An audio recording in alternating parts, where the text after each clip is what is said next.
اپنی عبادات کی قبولیت کے لیے پھر بھی صلوات۔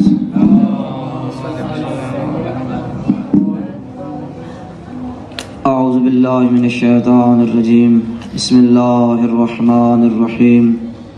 الحمد للہ الذی نور قلوب العارفین بنور معرفتہ واثبت فؤاد الانبیاء واولیائہ بقصص الانبیاء والمرسلین واکمل ایمان المسلمین والمؤمنین بولایت علی بن ابی طالب صلوات۔ اللہم صل علی محمد وآل محمد وآل الطیبین الطاہرین المعصومین، لا سیما بقیت اللہ الارضین روحی وارواح العالمین لتراب مقدمہ الفدا۔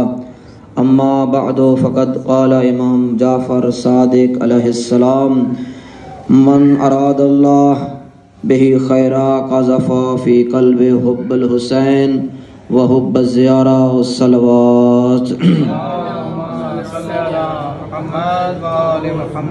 زائرین اکرام، خداوند متعال نے آپ کے نصیب میں آج اس شب کو لکھا ہے جس شب کی کافی ساری فضیلتیں روایات میں حدیث میں موجود ہیں۔ شب جمعہ زیارت امام حسین علیہ السلام مستحب ہے، خدا نے وہ نصیب کی۔ شب مغفرت بھی کہتے ہیں اس کو، شب امام زمانہ بھی کہتے ہیں، اور اس سے بڑھ کر شب قدر کی بھی رات آپ کو نصیب ہوئی کربلا معلیٰ میں۔ اس سے بڑھ کر کوئی آپ کے لیے فضیلت نہیں ہے۔ یہ وہ شب ہے اس شب کے اندر اللہ کے انبیاء، ملائکہ، اوصیاء کربلا میں آتے ہیں مولا حسین کی زیارت کے لیے۔ تو آپ کے مقدر میں خدا نے ایسی رات کو لکھا جس رات کے اتنے فضائل خالق نے مولا حسین کو عطا کیے اور اتنے کمالات عطا کیے کہ اگر انسان سوچنے بیٹھے تو ان کو درک نہیں کر سکتا۔ تو اگر انسان اپنے طرف بھی دیکھے، آج کی شب کو بھی دیکھے اور قبر حسین کو بھی دیکھے کہ اللہ نے میرے اوپر کتنا لطف و کرم کیا ہے کہ مجھے ذریعہ امام حسین پہ پہنچا دیا ہے۔ تو زائرین اکرام، جس آیت کو میں نے موضوع سخن قرار دیا ہے، اس روایت کے اندر معصوم فرماتے ہیں کہ اللہ جس مومن کے ساتھ بھلائی کرنے کا ارادہ کرتا ہے، جس کو یہ ساتھ ایک اچھائی کرنے کا ارادہ کرتا ہے، جس کا مقام بلند کرنا چاہتا ہے، جس کا مرتبہ بلند کرنا چاہتا ہے، اس کے دل میں محبت حسین کو رکھ دیتا ہے۔ پھر یہیں تک فرمان نہیں ہے بلکہ اس کے بعد ہے حب الزیارہ، پھر اس کے دل میں اللہ زیارت کے شوق پیدا کر دیتا ہے۔ پھر زیارت شوق جب پیدا ہو جاتا ہے انسان کے اندر، پھر اللہ اس زیارت کا اس کو دنیا میں بھی اجر دیتا ہے اور آخرت میں بھی اجر دیتا ہے۔ آج کی شب کے متعلق چند جملات آپ کی خدمت میں انشاءاللہ۔ خوش نصیب ہیں کہ اللہ نے آج کی شب آپ کو کربلا میں نصیب کی، اور اس شب کے اندر جب انسان بارگاہ امام حسین میں پہنچتا ہے تو ملائکہ کی طرف سے ندا آتی ہے، اللہ نے ہمیں بھیجا ہے، اس زیر امام حسین سے پوچھو خدا سے کیا لینا چاہتا ہے، اس زائرین سے پوچھو یہ حسین سے کیا مانگنا چاہتے ہیں۔ یہ بارگاہ امام میں جب پہنچتے ہیں، آج تو انبیاء بھی اس بارگاہ میں پہنچے ہوئے ہیں، اور اسی رات کے جو آج 23 رمضان کی رات ہے، شب جمعہ بھی ہے، پھر آپ کربلا میں بھی ہیں۔ اصول کافی میں مولا امام صادق علیہ السلام سے مولا صادق علیہ السلام فرماتے ہیں کہ جب 19 کی رات ہوتی ہے تو اس وقت مومنین کے مقدر کو طے کیا جاتا ہے، جب 21 کی رات آتی ہے تو اس کی تاکید کی جاتی ہے، جب 23 کی رات آ جاتی ہے تو اس کو مکمل دستخط کیے جاتے ہیں، کمپلیٹ کیا جاتا ہے کہ اس کی تقدیر میں اس کو لکھ دیا جائے۔ کتنے خوش نصیب ہیں کہ آپ کی تقدیر میں، تائید میں آپ کے دستخط بھی قبر حسین پہ ہو رہے ہیں۔ آپ کے مقدر کتنے بلند ہیں خدا نے کیے۔ پھر مولا امام صادق کا ہی فرمان ہے، میں رمضان کے آخری عشرہ جو ہے اس میں خدا مومنین کے تمام گناہوں کو معاف کر دیتا ہے۔ ساتھ میں ہی لکھا ہوا ہے اسی روایت کے اندر اللہ اس مومن کے گناہوں کو معاف کر دیتا ہے جو وہ کر چکا ہوتا ہے جب وہ آخری عشرے میں زیارت امام حسین کو انجام دیتا ہے۔ تو پھر شب قدر کی رات مل جائے اس کو، مثلا روایات کے بارے میں مختلف روایات ہیں کہ شعبانیہ کی مناسبت ہے، مولا امام حسین کی، رجب کی ہے، محرم کی ہے، اربعین کی ہے، ذی الحجہ کی ہے، ذی قعدہ کی ہے، ہر مناسبات جو مولا امام حسین علیہ السلام کی زیارات کی ہیں، اور ان زیارات میں سے ایک 23 رمضان المبارک کی رات زیارت امام حسین کے بارے میں لکھا گیا ہے۔ جو شخص بھی زیارت امام حسین کو 23 رمضان کی رات کو انجام دیتا ہے، غفر اللہ الذنوب کلہم، اللہ اس کے تمام گناہوں کو معاف کر دیتا ہے۔ پھر ندا آتی ہے، مومن ابھی دنیا میں جا اور اپنی نئی زندگی کو سٹارٹ کر، تیرے پہلے والے تمام گناہوں کو معاف کر دیا گیا۔ تو یہ خوش قسمتی ہے آپ کی کہ آپ کو کربلا میں یہ شب نصیب ہو چکی۔ پھر زہر کا کیا مقام ہے، دنیا میں کیا مقام ہے اور آخرت میں کیا مقام ہے؟ جب مومن اپنے گھر سے نکلتا ہے زیارت امام حسین کے لیے، زیارت کاملہ میں یہ روایت موجود ہے کہ جب ایک مومن اپنے گھر سے نکلتا، ارادہ کرتا ہے کہ میں کربلا کی زیارت کے لیے جاتا ہوں، تو اس وقت اللہ 2 ملائکہ کو خلق کرتا ہے۔ یہ 2 ملک جو ہیں اس کے ساتھ ساتھ چلتے ہیں۔ جب یہ مومن قبر امام حسین پہ پہنچتا ہے تو اس وقت ان ملائکہ کی ندا آتی ہے، مالک ہماری ڈیوٹی ختم ہو چکی ہے، ہم ابھی واپس چلے جائیں۔ اللہ کی ندا آتی ہے، نہیں، اس کے ساتھ ساتھ چلتے رہو۔ یہ 2 ملائکہ اس مومن کے ساتھ، اس زہر امام حسین کے ساتھ سفر کرتے ہیں۔ جب یہ سفر اپنے مکمل زیارت کا کر لیتا ہے، پھر جب زیارت کمپلیٹ کرنے کے بعد یہ اپنے گھر کا ارادہ کرتا ہے، یہ ملائکہ خالق کی بارگاہ میں ندا بلند کرتے ہیں، مالک کیا ابھی ہماری ڈیوٹی ختم ہو چکی ہے، ابھی ہم واپس چلے جائیں؟ اللہ کہتا ہے کہ نہیں، اس کو اپنے گھر تک پہنچا دو۔ جب یہ مومن اپنے گھر پہ پہنچ جاتا ہے، اپنے گھر میں جب پہنچتا ہے، پھر ملائکہ کی طرف سے ندا آتی ہے، اللہ یہ خیر و خیریت کے ساتھ اپنے بچوں کے پاس پہنچ گیا، اپنے گھر پہ پہنچ گیا ہے، ہماری ڈیوٹی ختم ہو چکی۔ اس وقت میرے مولا صادق کا فرمان ہے، اللہ ان 2 ملائکہ کو حکم دیتا ہے، اس مومن کے دروازے پہ بیٹھ جاؤ، اس کے لیے استغفار کرتے رہو جب تک یہ گھر میں ہے، چاہے اپنے کاروبار میں جائے، اپنے بزنس میں جائے، جس کام میں بھی جا رہا ہے، لیکن تم اس کے دروازے پہ بیٹھ کر اس کے لیے استغفار کرتے رہو، کیونکہ یہ زہر امام حسین ہے۔ اللہ نے کتنا مقام دیا ہے زہر کو، کتنی عزت دی ہے، کتنی شان دی ہے۔ آگے آئیے، جب یہ دنیا میں رہ کر اپنا 50 سالہ 100 سالہ زندگی کو بسر کرتا ہے، جب اس کی روح پرواز ہو جاتی ہے، اس وقت کہ اس کا اپنے گھر والے بھی اپنے گھر سے نکالتے ہیں، اپنے گھر سے نکالا انہوں نے، ملائکہ نے ندا دی، کہا اللہ ابھی تو اس کو اپنی اولاد نے بھی اپنے کندھوں پہ اٹھا کے اپنے گھر سے نکال دیا، کیا ابھی ہماری کیا ڈیوٹی ہے، ہم کیا کریں؟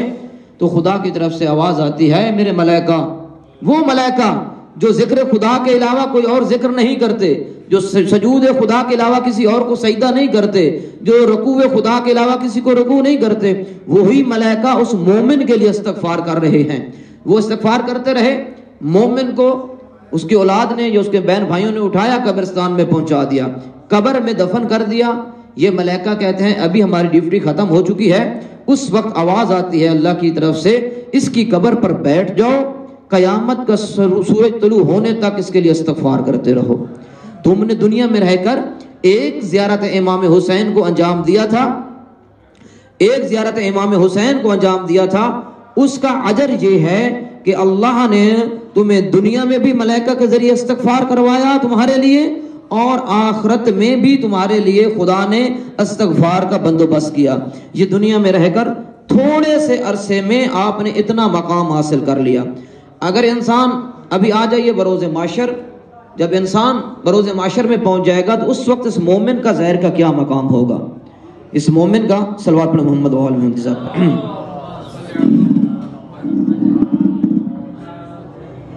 بروز معاشر جب یہ مومن اپنے اعمال کو لے کر معاشر کے دن پہنچے گا تو اس وقت کیا ہوگا؟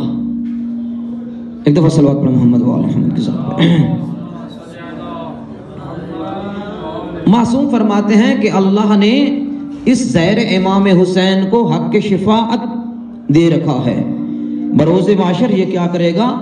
اپنے مومنین کی شفاعت کرے گا، جہاں پہ انبیاء بھی شفاعت کریں گے، جہاں پہ اوصیاء بھی شفاعت کریں گے، جہاں پہ امام بھی شفاعت کریں گے، جہاں پہ اوصیاء بھی شفاعت کریں گے، اسی مقام پہ اللہ نے اس مومن کو بھی وہ مقام دیا ہے کہ وہ بھی اپنے گنہگار شیعوں کی شفاعت کرے اور جنت کی طرف لے کے جائے۔ تو اللہ نے یہ مقام دیا ہے زہر امام حسین کو۔ اے مومن، اے زہر امام حسین، تیرا تھوڑا سا وقت لگا ہے، تھوڑے سے وقت میں تو نے اتنا مقام خدا کی طرف سے حاصل کیا ہے کہ اللہ نے تجھے حق کے شفاعت نصیب کر دیا ہے۔ پھر جب انسان اس عمل کو دیکھتا ہے، کبھی وہ 50 لوگوں کو لے کے جا رہا ہے، کبھی وہ 100 لوگوں کو لے کے جا رہا ہے، اللہ نے کتنا مقام عطا کیا ہے۔ دیکھیں قیامت کے روز جب ندا بلند ہوگی، کہا جائے گا کہاں پہ ہیں مومنین؟ مومنین اپنے سروں کو بلند کریں گے۔ جب مومنین اپنے سروں کو بلند کریں گے، اس کے بعد ایک دوسری ندا بلند ہوگی، این این زائرین امام حسین علیہ السلام، کہاں پہ ہیں زائرین امام حسین علیہ السلام؟ مومنین میں سے زائرین اپنے سروں کو بلند کریں گے، کہیں گے کہ ہم نے جا کے غربت کے وقت میں جا کے زیارت امام حسین کو انجام دیا تھا۔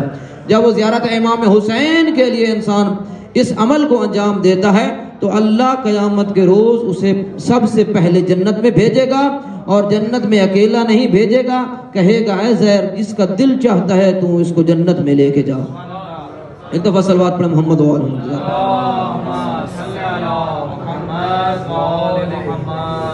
خوش نصیب ہیں، اللہ نے آپ کے دل میں محبت امام حسین علیہ السلام کو رکھا، اور اللہ کا یہ بہت بڑا احسان ہے، بہت کرم ہے۔ پھر محبت حسین کے ساتھ اللہ نے آپ کو زہر امام حسین بنا دیا، اور سب مومنین موجود ہیں، اور مومنین میں سے جن کا مقام کو اللہ نے بلند کیا ہے اس کا نام ہے زوار امام حسین علیہ السلام۔ دیکھیں، اور اسی روایت کے ساتھ اللہ جس کے ساتھ بھلائی نہیں کرتا، اللہ جس پہ اپنا غضب کرتا ہے، اس کے دل میں بغض حسین کو رکھتا ہے، اور بغض حسین کو رکھتا ہے، جس کی آگ میں وہ دنیا میں بھی جلتا رہتا ہے اور آخرت میں بھی جلتا رہتا ہے۔ اور خوش نصیب ہیں آل محمد کے صدقے میں اس مقدس مقام پہ آپ پہنچے۔ بس ایک جملہ مصیبت کا، اور اس کے بعد انشاءاللہ ہم آج کی رات کے اعمال کریں گے۔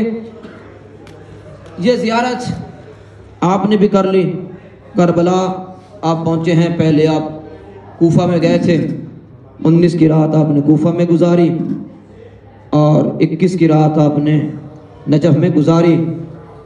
اللہ نہ کرے، دعا کیا کریں کسی بیٹی کے سامنے اس کا باپ زخمی ہو، دعا کیا کریں یہ خدا کسی پہ وقت نہ لے آئے۔ روایات کا جب مطالعہ کیا جاتا ہے، مولا امام علی علیہ السلام جب گھر پہنچے ہیں نا، تو جب بیٹی نے بابا کا سر زخمی دیکھا ہے نا، تو زینب سلام اللہ علیہ نے بلند آواز میں رونا شروع کیا۔ مولا علی قریب بلا کے کہتے ہیں بیٹی صبر کیجئے۔ حسن مولا نے رونا شروع کیا، کہا صبر کیجئے۔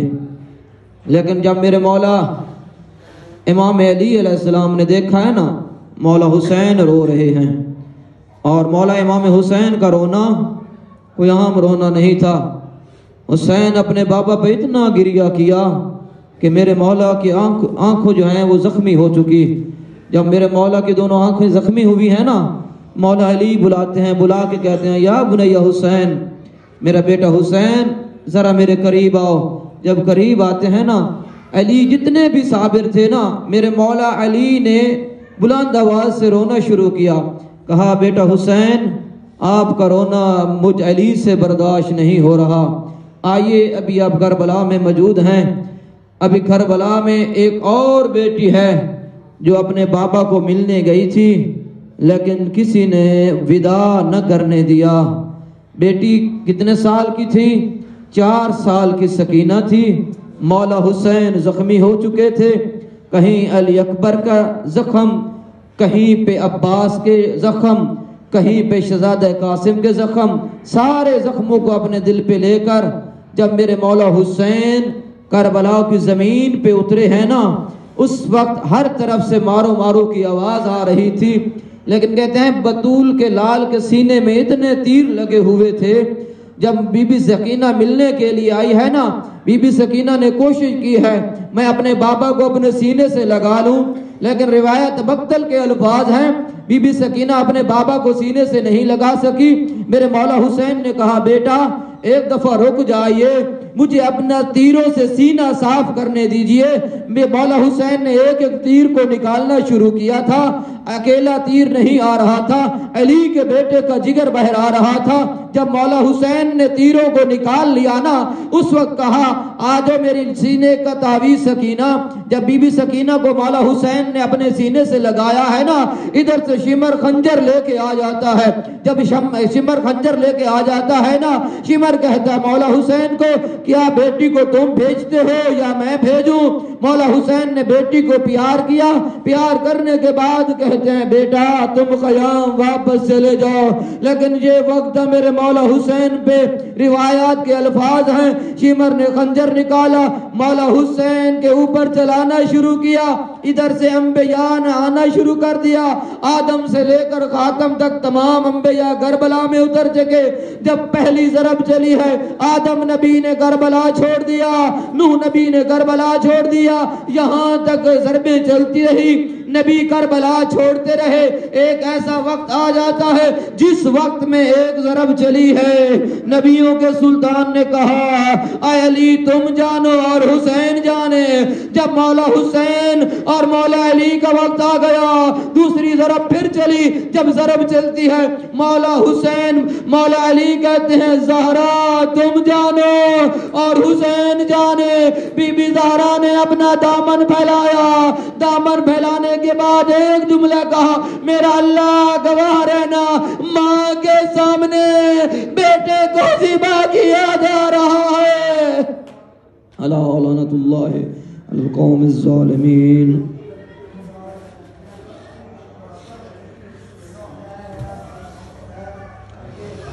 اللہم صلی علی محمد وآل محمد، اللہم صلی علی محمد وآل محمد۔ خدایا آل محمد کی عزت و عظمت و جلال کے صدقے میں حاضرین کی توفیقات خیر میں اضافہ فرما۔